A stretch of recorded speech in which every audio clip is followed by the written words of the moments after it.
James the Don McAllister and his elusive right-hand man, known only as the Accountant, once ruled Scotland's darkest underworld. But when 106 million toll vanished without a trace, their empire began to crumble and a deadly battle for power ignited, exposing secrets that threatened to bring down not just gangs, but the very institutions meant to stop them. Behind the grand estates and historic buildings of Edinburgh's new town, far from the public eye, a man known only as the Don quietly built an empire. He wasn't loud, brash, or violent in the way people often imagined a criminal kingpin to be.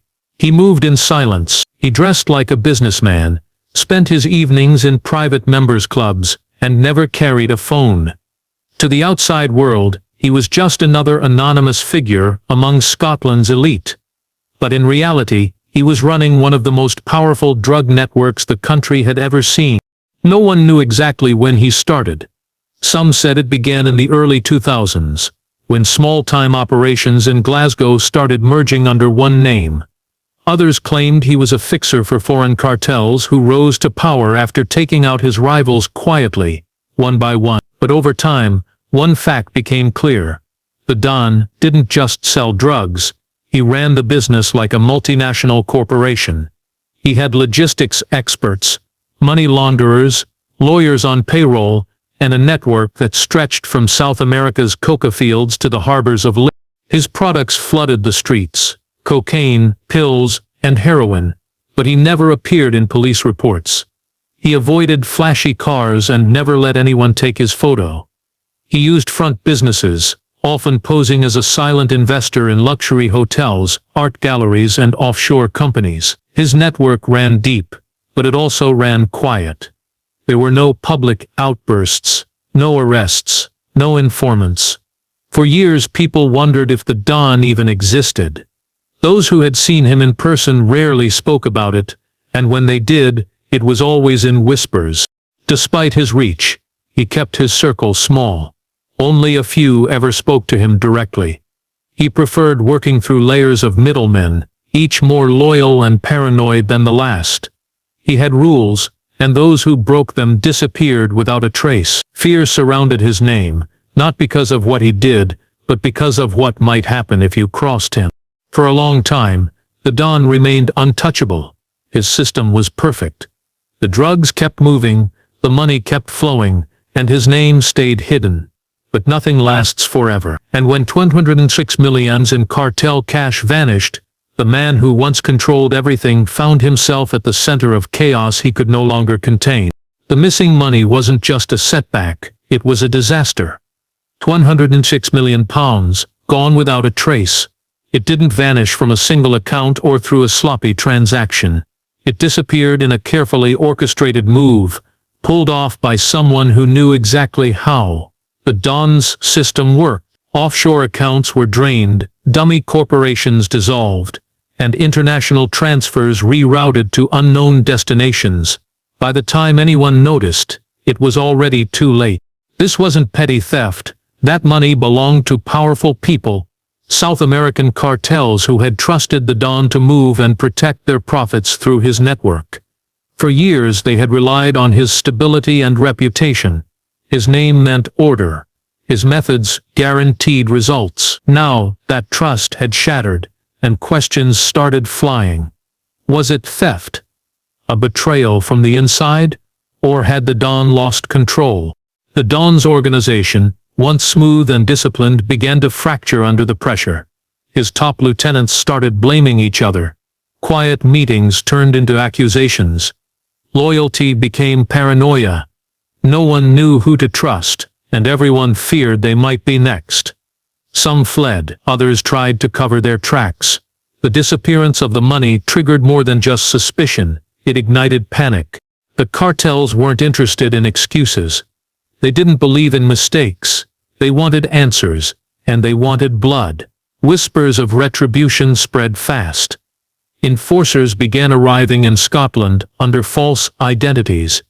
These weren't street-level thugs. They were professionals, ruthless, methodical, and sent with one mission: recover the money, or destroy the man who lost it. Meanwhile, the Don began his own hunt. He activated his most trusted fixer, sending him across Europe to trace the missing funds. Shell companies were examined, private bank accounts probed, and silent partners interrogated, but nothing turned up. Every trail led to another dead end. It was as if the money had been swallowed by a black hole. The pressure built like a ticking bomb. The Don's silence, once a source of strength, now worked against him. The streets talked, and rumors swirled. Maybe he'd taken the money himself. Maybe he'd grown tired and was planning an exit. Others believed the entire operation had been a setup, and the man who'd ruled Scotland's drug trade for years had finally been outplayed. Whoever was behind the vanishing cash had done more than steal. They had broken the foundation of fear and control. The Don had spent a lifetime building. With the money gone and suspicion spreading like wildfire, violence followed. Scotland's criminal underworld, once tightly held in the Don's grip, began to unravel. The first signs came quietly.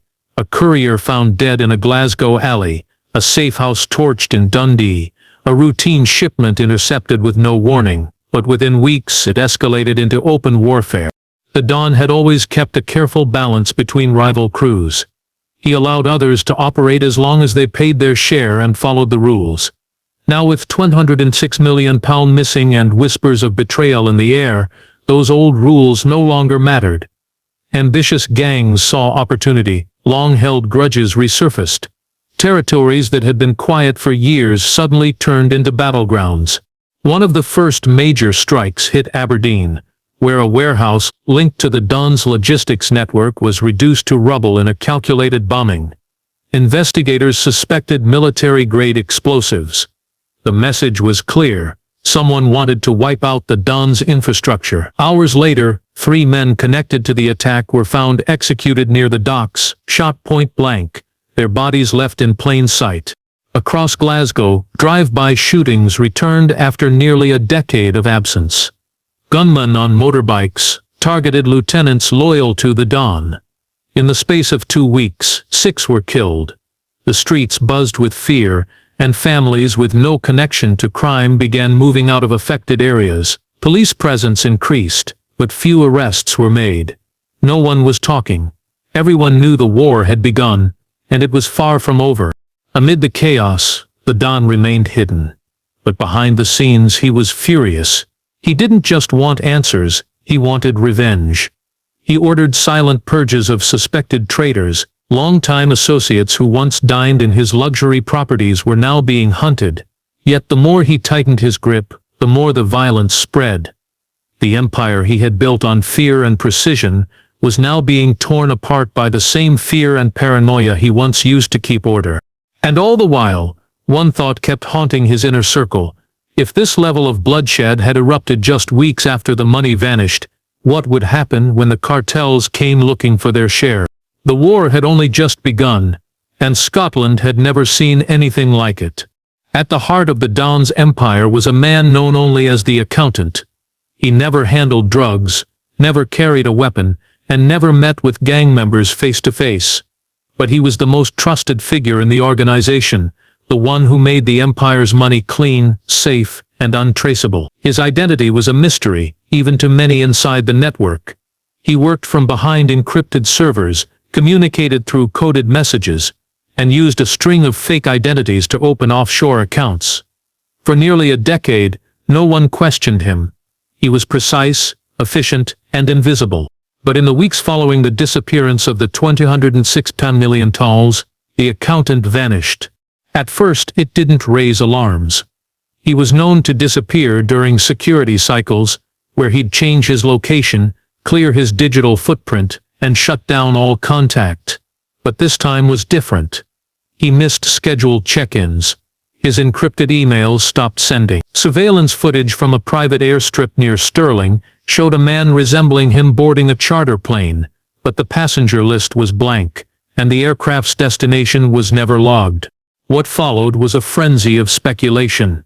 Some believed he'd fled with the money. Others were convinced he'd been silenced by the cartels. There was even talk that he had worked as a government informant all along, feeding intelligence to international agencies while helping the Don build his fortune. Theories multiplied. but facts remained scarce. The Don was said to be furious. Losing that kind of money was one thing. Losing the only person who could explain where it went was something else entirely. Without the accountant, the complex web of transactions, accounts and hidden assets became nearly impossible to navigate. Every effort to track the money hit a dead end, tangled in layers of fake companies and international banks that only one man had access to. Then came a breakthrough. A burned-out car was found abandoned in the Highlands. Inside were charred remains, a laptop reduced to ash, and a watch known to have belonged to the accountant. Authorities were unable to confirm the identity of the body. DNA was inconclusive, and no other evidence tied the scene directly to him. Whether it was a cover-up, a faked death, or a cartel execution remained unknown. What was certain, however, was that with the accountant gone, the Don had lost his most valuable asset, and perhaps the only man who knew the full truth. As investigators dug deeper into the collapse of the Don's empire, a disturbing pattern began to emerge, one that stretched far beyond street gangs and cartel shipments. Hidden behind a web of shell companies and fake charities were the fingerprints of public officials, politicians, business owners, civil servants, all connected through quiet favors, silent partnerships, and suspicious transactions. Among them, one name stood out, a mayor from a quiet district just outside Edinburgh. The mayor had built a reputation as a clean-cut, community-focused leader. But behind the scenes he had quietly approved a series of questionable contracts. Public funds diverted to companies that didn't exist. Permits granted to development projects that were never built. When pressed by auditors, he resigned without warning, citing health concerns. Days later, documents surfaced, showing he had signed off on over 12 million TNs in municipal spending, tied directly to shell companies linked to the Don's laundering network. And he wasn't alone. A customs official at the port of Leith, long considered a model employee, abruptly retired after internal investigations revealed he had allowed dozens of uninspected containers through the docks. Several of those shipments had come from Colombia. None were ever recovered. In Glasgow, a senior banking executive was found to have funneled large cash deposits through a series of private accounts, flagging none of them for investigation. All three individuals were now either missing, untraceable, or refusing to speak publicly.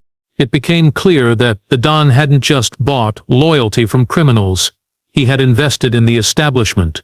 For years his money had been quietly shaping city policies, funding campaigns and protecting his network from the inside. In return, he was given silence, access and immunity. The exposure of these links sent shockwaves through the political world. Media outlets demanded answers, opposition parties called for inquiries.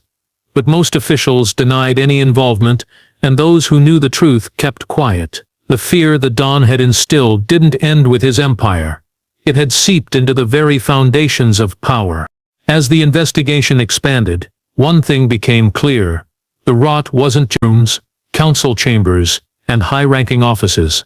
The Don's downfall wasn't just about drugs or missing millions. It was about how one man, hidden in plain sight, had corrupted parts of Scotland's very system, and how many had been willing to let him. While chaos erupted in Scotland, far across the Atlantic, quiet conversations were taking place in the shadows of Colombia's cartel strongholds. The Don had long been considered a trusted partner, an essential link between South American suppliers and Europe's growing market. His reputation had been earned over years of clean deals, timely transfers, and unbreakable discretion.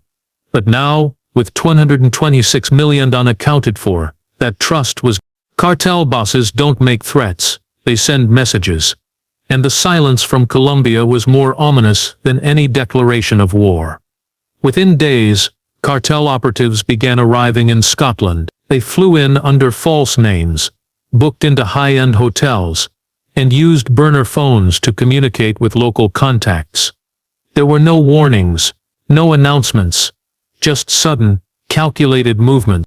One suite in a luxury hotel on the edge of Edinburgh became the center of attention. Guests had heard nothing unusual that night. but staff entered the room the next morning to find blood smeared across the walls, shattered glass on the floor, and signs of a violent struggle. No bodies were ever recovered. No missing persons were reported. Surveillance footage from that night was mysteriously erased. What remained was a silent warning: the cartels were here, and they were not playing by the Don's rules. Back in Glasgow, two men known to have worked in the financial side of the Don's organization were found dead, their bodies dumped near an abandoned warehouse. Both had been tortured. Their hands were crushed, a sign often used to punish thieves. Though no one could prove who was responsible, few doubted who had sent the message. Even the Don's most loyal followers began to feel the pressure. Panic crept into the highest levels of what remained of his organization. Smugglers pulled out. Safe houses were abandoned. Key players disappeared, either fleeing or turning informant. The carefully balanced ecosystem the Don had maintained for over a decade was collapsing under the weight of fear and suspicion. What made it worse was that the Don himself remained silent. No retaliation, no public moves, just a growing sense of dread among those who had once believed they were protected. The cartels weren't just hunting the missing money, they were dismantling everything he had built, piece by piece, until there would be nothing left to hide behind. And still, no one knew where the money had gone.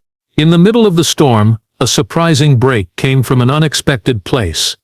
During a routine stop-and-search operation in Inverness, police arrested a young courier carrying a small amount of cash and a burner phone. At first glance, he seemed like just another low-level runner, barely worth a second look. But inside that phone was something far more valuable than the drugs or money, a message chain that hinted at someone deep inside.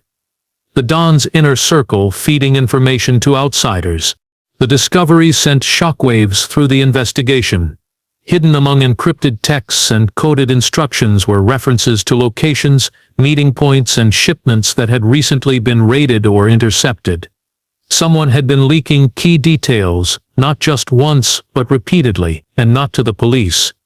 These messages were being sent to unknown contacts using foreign numbers, some traced back to Eastern Europe, others to encrypted dark web servers. Whoever was behind them had access to high-level plans, and they were using that access to tear down the Don's operation from within. The idea of a mole had always been whispered, especially after the money disappeared, but this was the first real proof. As forensic teams decrypted more messages, a pattern began to emerge. Locations raided days after being mentioned, names exposed shortly before they vanished, money trails uncovered just as they were about to move. This wasn't a coincidence. It was a strategy, a deliberate, methodical dismantling of an empire. The Don's organization, already weakened by cartel pressure and rival gangs, began to fall apart even faster. Meetings were cancelled, safe houses were compromised. Dozens of mid-level operatives either vanished or switched sides. Some started working with rival gangs, while others turned themselves in, terrified they'd be next. Internally, paranoia reached new heights. The Don's lieutenants began turning on each other. Old friendships dissolved in mistrust. Some were killed in sudden accidents. Others simply disappeared. It became impossible to know who was loyal and who was leaking information. Every phone call, every coded message, every courier run, all of it was now suspect. For the Don, the mole was more than a threat. It was personal. Someone he had once trusted was orchestrating the collapse from within, but finding the traitor in time was proving impossible. And while the organization crumbled, the identity of the mole remained hidden in the shadows, watching everything fall apart, just as planned. In a quiet farmhouse nestled near the misty shores of Loch Lomond, authorities discovered something that would change the course of the investigation: a hidden room concealed behind a false wall in the cellar. Inside, amidst dust-covered furniture and old crates, they found a collection of VHS tapes, cameras, and recording equipment that hadn't seen daylight in years. These tapes were unlike anything the police had expected. Private recordings capturing secret meetings, drug deals, and encrypted conversations that offered a rare glimpse into the inner workings of the Don's empire. As technicians carefully played the first tape, The room grew silent. On screen were images of shadowy figures gathered around tables, negotiating shipments and counting stacks of cash. But the most shocking discovery came when one tape revealed the face of a man long thought dead. The accountant. He appeared calm, confident and alive, discussing plans for moving millions of pounds in cartel money through a complex web of offshore accounts and dummy companies. The recordings showed the accountant meeting with a South American banker in a luxurious office. They spoke about transferring over 100 million to Dubai, using a series of untraceable cryptocurrency wallets. It was a plan so intricate that only someone with the accountant's skill could manage it. The tapes suggested that rather than vanishing, the accountant had gone underground to protect himself, or perhaps to cooperate with unknown forces. Another tape showed encrypted phone calls between the Don and his closest advisors, with subtle hints that the mole within the organization might have been working alongside the accountant. It was clear that the betrayal had been planned long before the money disappeared. The accountant was not just a victim or a runaway, he was a key player in the conspiracy. This revelation shocked both the police and the criminal world. It meant that the Don had been betrayed at the highest level by the very man who controlled the empire's financial heartbeat. The tapes also hinted at other hidden caches of cash and documents, potential clues to the missing fortune. Despite the evidence, no arrests were made immediately. The Don remained silent, his whereabouts unknown. The accountant's fate was still a mystery, but the tapes had broken open the case. For the first time, investigators saw the true scale of deception and betrayal within Scotland's most feared drug network. The discovery of the safehouse tapes was a turning point, a reminder that in the shadows of power, no secret stays buried forever. The revelations from the tapes sent shockwaves through Scotland's criminal underworld. The Don, once seen as untouchable, was now exposed as vulnerable and betrayed. But while the police focused on piecing together the new evidence, a darker, more violent phase of the conflict was beginning to unfold. Rival gangs, sensing weakness, began moving aggressively to seize control of key territories. They launched coordinated attacks on the Don's remaining operations, hitting safe houses, intercepting shipments, and intimidating loyalists. What had once been a tightly controlled network became a fractured battleground, with factions vying for dominance. Violence escalated beyond anything Scotland had witnessed in years. Public shootings, kidnappings and brutal reprisals became daily headlines. Amid this chaos, the cartels in South America grew impatient.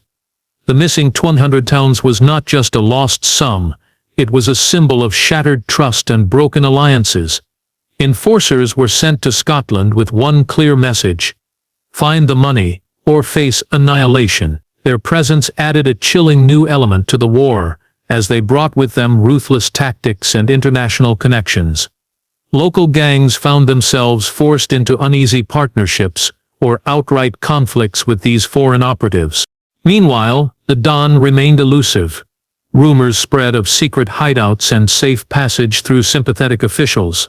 Some claimed he was plotting a comeback, gathering forces to reclaim his empire. Others believed he was in exile, biding his time, or even cooperating with law enforcement to survive. The police, under intense public pressure, launched a series of sweeping raids. They arrested dozens of suspected gang members and seized millions in cash and drugs. Yet despite the high-profile busts, the core mystery remained. The missing 26 million was still nowhere to be found. Without the accountant and no clear trail, the money seemed to have disappeared into thin air. In the shadows, the real battle was becoming less about territory and more about survival. Former allies became enemies. Old codes of silence were broken. The Don's empire, once built on loyalty and fear, was crumbling under the weight of greed and betrayal. Months passed, and the violent chaos slowly began to ebb. But the scars it left on Scotland's criminal landscape ran deep. The Don's empire had shattered, fractured by betrayal, greed and relentless pursuit. The 106 million had vanished without a trace, swallowed by a labyrinth of deceit and shadowy transactions that no one could fully untangle. Yet the fallout from its disappearance continued to reverberate through every corner of the country. Scotland's streets were left with a brutal new reality. Several gangs rose to fill the void, but none could replicate the control or discipline the Don had commanded. Violence became more fragmented and unpredictable, with smaller groups vying for scraps, and law enforcement, having dismantled much of the old network, faced a growing challenge as crime splintered into countless smaller cells, harder to track and often more violent. The political and financial corruption uncovered during the investigation led to public outcry and several high-profile resignations.